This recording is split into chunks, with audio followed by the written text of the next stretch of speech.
Thank you for the hand. Good morning, ladies and gentlemen. Good morning to Hub 17 here in Berlin and Station Berlin. Hope that some of you did already have the opportunity, the chance to get around and get some impressions of the setup here at Station Berlin. And if you had that chance, you know what your biggest challenge for today is. It will be to pick the right sessions out of our program, which is in parallel on 5 stages throughout the day, starting now here, but also starting on the other stages. It's a high-quality program, and I think that will really be the biggest challenge for you today. We did not only set up that tech arena, we have a digital transformation arena, we have an innovation space, an innovation stage, and as every year, we'd like to have something special for you, to give you some extra. And we have 2 extras that year. The first extra is a policy arena, which we did build for the very first time. It's a real arena for political speeches, maybe also for some political battles. And we have a digital arts lab for the very first time, which will start at 11 here just around the corner. And we have 10 artists there who use digital tools in order to make art, from 3D printing till virtual reality. And you can go there from 11 o'clock onwards and being part of that process of art producing. And at 6 o'clock in the evening, there will be a curator's talk where you can see what has been produced during the day. So we have new, fresh impulses for you, new impressions, which you can get here on stages, but also here in the surrounding exposition. We couldn't do that without our partners. There are more than 30, and I'd like to mention 3 main partners, our platinum partners, which are Accenture, Deutsche Telekom, and KPMG, and like you to give them a very warm hand for supporting that Hub 17, please.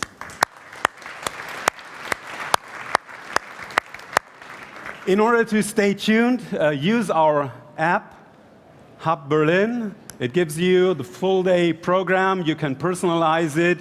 You can try to make some matchmaking with our other participants here at the Hub 17. And you can pick the best expositions, the best booths here for you in order to organize your day, in order to stay tuned.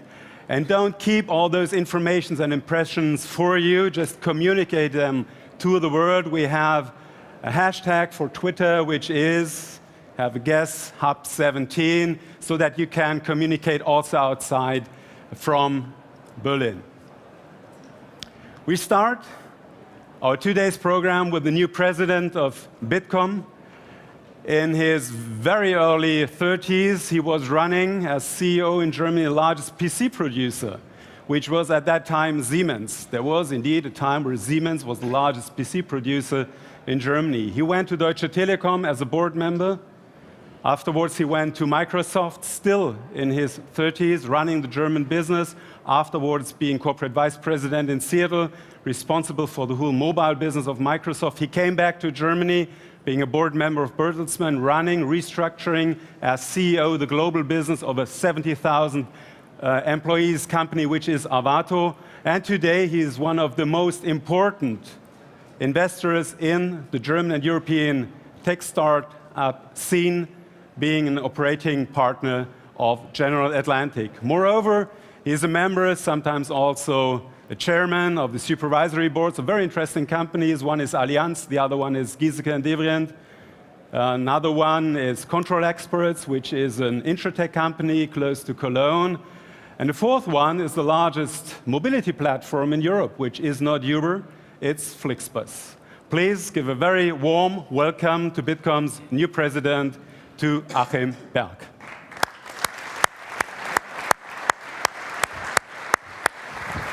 Much. Good morning, everybody. Early in the morning. Is this for tech specialist enthusiasts? It's really early in the morning. I'm really happy to have you all here. It's quite interesting. And I would like to announce the start of the 5th Hub conference in Berlin. Thanks for coming and thanks for being here. I think we like technology. and we like disruption, and we like what's coming in the next couple of years. But is it the case for everybody, or for every company? And what do you think? Which companies are really, really threatened, vitally threatened, what's going on in the next couple of years? And we asked them, 1 out of 10, 10 out of 100, what is it? And we asked 25% of all companies are vitally threatened by disruption. This is a huge number, isn't it?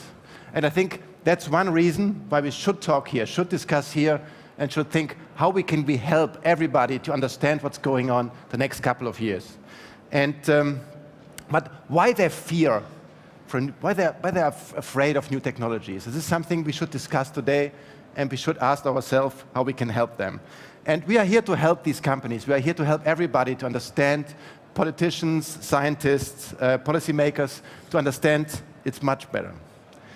We have today, it is a record, over 3,000 people will come today. Last year it was just 2,000 people.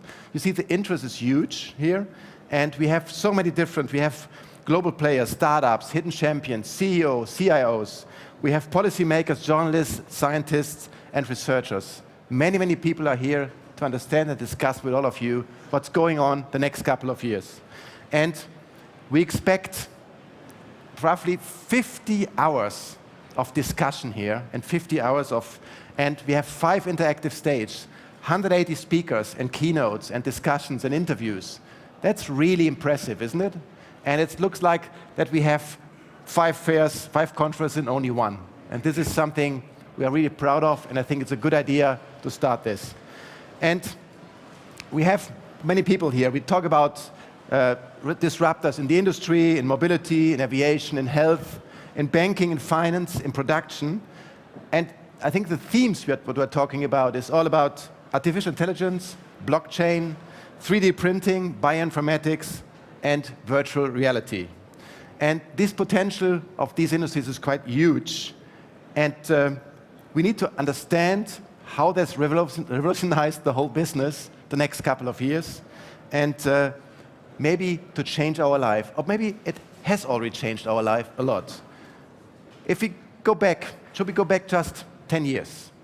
10 years ago, there was no smartphone, no iPad, no Uber, no Airbnb, no Spotify. There was no Alexa, Siri, or Cortana, no Snapchat, and no WhatsApp. 10 years ago, nothing was. We had just the beginning of YouTube and Facebook and Twitter, and nothing else.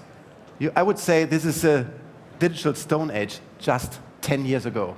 That happened the last 10 years. If you see what's going on between 2000 and 2010, and what happens between 2016 and 2017, the speed the last year was even double as fast as 10 years ago.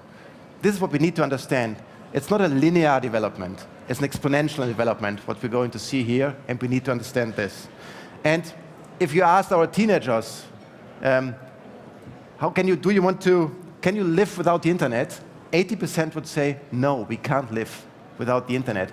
And every second of this would say, I would rather get rid of my best friend than of my smartphone. This is something we should think about. But what will happen in the future? Will we still steer our car ourselves? Will you read paper newspapers? Will you pay in cash in the next couple of years? In 10 years, should we go to the office and do some administrative work? Or is it somebody else doing it for us? Maybe a robot? Do we watch film on TV? Or do we stream it? This is all questions, honestly, I can't answer.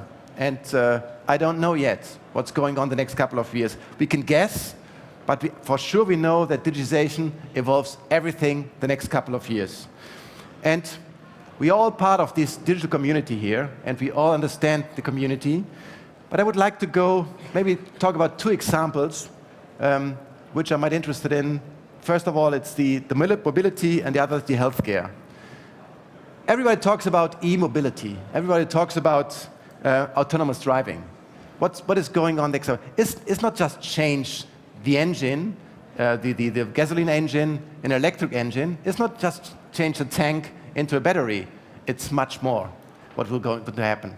It is, for example, if you think a car today stands 96% of the time in a parking lot, and we always use it 4%. In the future, it will change. We guess, or the industry guess, that an autonomous driving car will drive 40% of the time in car sharing. That means we need only 10% of the cars we need today. That means what will be the change for the cities? What will be the change for the car makers?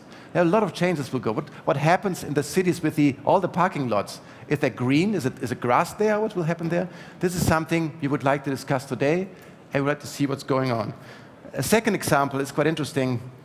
If you go to the dentist, you have something caries, and the doctor will give you a shot, then we drill a hole, and maybe fit what is the temporary appliance, put in a temporary appliance, and send you home. And 2 weeks later, you get the final thing, the final appliance, and it will be built in your mouth.